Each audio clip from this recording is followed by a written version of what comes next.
안녕하세요. SPI 고병기 콘텐츠 에이터입니다. 위클리 글로벌 마켓 업데이트 소식 전해드리도록 하겠습니다. 네, 시간이 되게 빠릅니다. 네, 벌써 토요일인데요. 이번 주에는 좀 이슈들이 많아서 아마 주말에도 계속 소식을 전해드릴 것 같은데 최근에 이슈가 좀 많습니다. 네, 오늘 전해드릴 소식은 아시아 태평양 지역 상업용 부동산 시장에서 일어나고 있는 변화인데요. 네, 이 얘기를 해드리는 이유는 사실 이제 뭐 우리나라 운용사나 기관들이 해외 투자를 많이 하기도 하지만 이제 국내 투자라고 하더라도 실은 이전 국내에서 일어나고 있는 일뿐만 아니라 아시아 태평양 시장에서 일어나고 있는 일을 주목해야 된다고 생각을 합니다. 왜냐하면 이제 돈의 흐름과 그런 플레이어들의 움직임들이 우리나라 시장에도 분명히 영향을 주고 있기 때문인데요. 지난주에 이제 아시아 태평양 시장에서 좀 주목해서 볼 만한 그런 소식들이 좀 많았어요. 그래서 그 내용들을 좀 정리해서 전해드리려고 하고요. 첫 번째 소식은 이제 캐피탈랜드 관련 소식인데, 이게 이제 캐피탈랜드는 한국에서도 이제 투자를 하고 있죠. 뭐 외국계 운용사들이 한국에서 운용업 라이선스를 받은 경우는 많지는 않은데, 이 캐피탈랜드 투자 운용도 그중 하나고요. 원래는 이제 아센다스였는데 그걸 이제 인수하면서 이제 이어받았죠. 캐피탈랜드라든지 캐펠, 뭐 이런 DWS, 그리고 CBRE-IM, 뭐 라샬, 뭐 이런 정도가 이제 한국에서 운용업을 하고 있는데요. 이제 한국에서도 되게 상당히 적극적으로 움직이고 있습니다. 이제 특히나 물류나 데이터 센터 같은 어떤 뉴 이코노미 섹터에 대한 투자를 많이 하고 있고요. 이 캐피탈랜드가 이제 한국뿐만 아니라 아시아 전역에서 이런 이 사업을 많이 확장하고 있고, 원래는 중국이나 이제 싱가포르 이쪽 많이 했었거든요.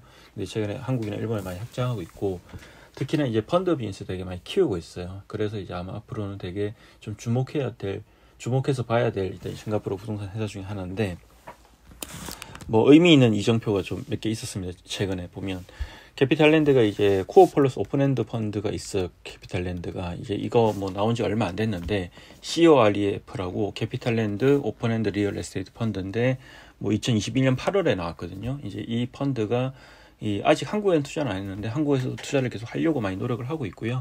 네, 근데 이 펀드가 일본에 임대주택을 인수했다는 소식인데 처음입니다. 이제 일본에 멀티패밀리 인수한 건 처음이고, 총 6채를 이제 1억 590만 달러 인수했다고 하고요.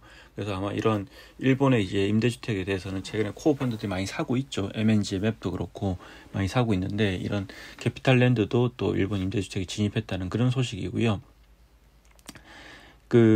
뭐 사실 이번에 COREF 이걸로 산 건 처음이지만 또 캐피탈랜드 계열사인 캐피탈랜드 에스코 트러스트가 있어요. 예전에 이제 뭐 이름이 바뀐 건데 이걸 가지고 이제 최근에도 뭐 세계 자산을 포함해서 이제 많이 선매입한 게 있고, 최근에 세계 자산 선매입한 게 있고 되게 많이 이제 일본의 주택에 투자를 하고 있고요. 그리고 또 캐피탈랜드 소식은 또 하나 더 있었는데 이것도 되게 중요한 소식인 것 같아요. 이 캐피탈랜드가 이제 일본 투자를 지금 아까 확대하고 있다는 소식을 방금 전에 전해드렸는데, 더 이제 확대하기 위해서 일본에서 좀 거물급 인력을 그러니까 영입을 했습니다. 이제 사실 이제 우리나라도 그렇지만 이제 해외 이제 운용사들이 낯선 시장, 새로운 시장에 진입할 때 현지에 좀 경쟁력 있는 플랫폼을 인수하거나 아니면 현지에 이제 사정에 밝은 이런 인력들을 많이 영입을 하죠. 이제 작년에 이제 한국에 들어왔던 블랙스톤 같은 경우에도 이제 첫 진출이지만 좀 순조롭게 안착하기 위해서 안젤로 고든에서 이제 한국에 투자를 많이 했던 이제 김태래 대표를 영입하기도 했고요. 마찬가지로 이제 캐피탈랜드가 이제 최근에 일본에 투자를 확대하기 위해서 캐피탈랜드 인베스트먼트 CLI라고 부르는데, 여기서 이제 보면 일본 그러니까 세계 최대의 연기금이죠. 일본 공적 연금 GPIF에서 이제 글로벌 부동산 투자를 담당했던 뭐 그 히데토 야마다라는 분을 이제 영입을 했고요. 이분은 사실 이제 일본 부동산 업계에서는 되게 유명한 분입니다. 이제 한 부동산 업계에서 40년 이상 근무를 했고, 특히 이제 GPIF를 가기 전에는 이제 미쓰이 부동산에서 35년 이상 근무를 하는 등 일본의 대표적인 해외 부동산 투자 전문가로 꼽히고요.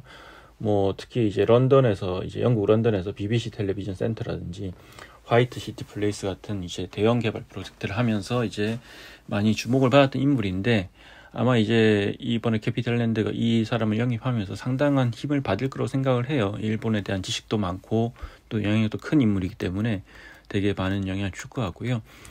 이 캐피탈랜드뿐만 아니라 이 최근에 뭐 아시아 태평양 지역에서 이제 움직이는 큰 손들이 움직이 되게 많았는데, 대표적으로 이제 온타리오주 공무원 연금 오머스라고 있는데, 여기서 이제 보면 이 최근에 이제 뭐 아시시 고얄이라고 이 발음이 정확한지 모르겠지만 어쨌든 이분을 이제 영입을 했어요. 근데 이분이 이제 원래 보면 이 아시아 전역에서 이제 투자하는 글로벌 자산운용사에서 30년 이상 근무를 했고, 아시아 태평양 자본시장 책임자, 시니어 매니징 디렉터, 캐피탈 마켓 아시아 부문의 시니어 매니징 디렉터를 선임을 했는데, 뭐 결국 이제 아시아 태평양 지역에 더 힘을 싣겠다 이런 행보로 보이고요.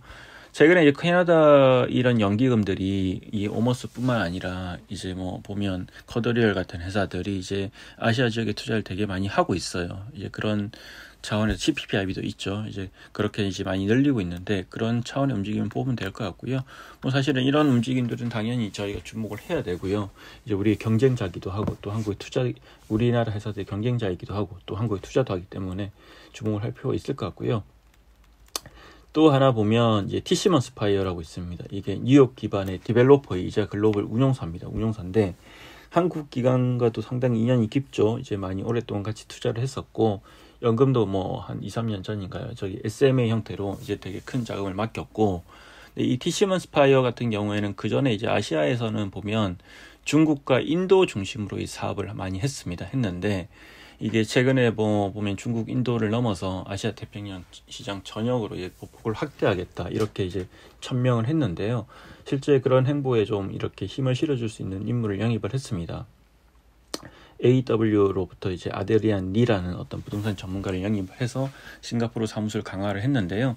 작년에 이제 또 앞서서 UBS 출신의 그램 맥키를 또 영입하기도 했죠. 그래서 이제 좀 중국을 넘어서 좀 아시아에서 보폭을 넓히겠다 그런 의지를 보여줬고요. 이 티시먼 스파이어 같은 경우는 지금 한국에서도 이제 담당자를 뽑고 있죠. 계속 뭐 인터뷰 얘기도 들려오고 계속 한국에서도 투자팀을 구축하려고 이미 이제 뭐 펀드 세일즈 마케팅하는 사람은 이제 작년에 이미 한국에 뽑았고요. 네, 한국에서 이제 한국에 사무소를 냈고요. 네, 여기다가 한국 시장에 투자를 할 수 있는 분까지 영입하려고 준비를 하고 있고요. 이 한국뿐만 아니라 일본, 호주에서도 이제 현지 투자 사무소를 구축하기 위해서 전문가를 찾고 있다고 하고요.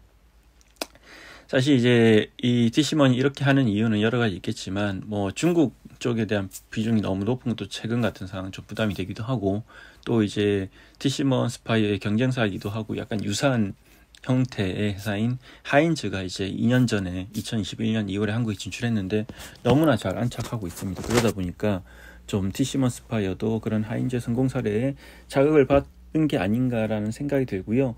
이런 움직임들은 사실은 이제 당연히 우리나라 상업용 부동산 시장에도 이제 오늘 전해드린 캐피탈랜드와 오머스 그리고 티시먼 같은 사례들은 우리나라 상업용 부동산 시장에서도 앞으로 좀 영향을 많이 줄 것 같고요. 거기다가 또 우리나라 어떤 운용사와 투자자들이 아시아 태평양 지역에서 최근 많이 보폭을 확대하고 있기 때문에 그렇게 이제 보폭 확대하는 과정에서 많이 부딪힐 가능성이 크기 때문에 이런 움직임들을 좀 주목해야 된다는 차원에서 소개를 해드린 거고요. 아마 앞으로 이런 소식도 되게 자주 전해드릴 것 같다는 생각이 듭니다. 네, 이상으로 아시아 태평양 지역 상업용 부동산 시장에서 일어나고 있는 주목해야 될 변화들을 소개해드렸습니다. 고맙습니다. 주말 잘 보내세요.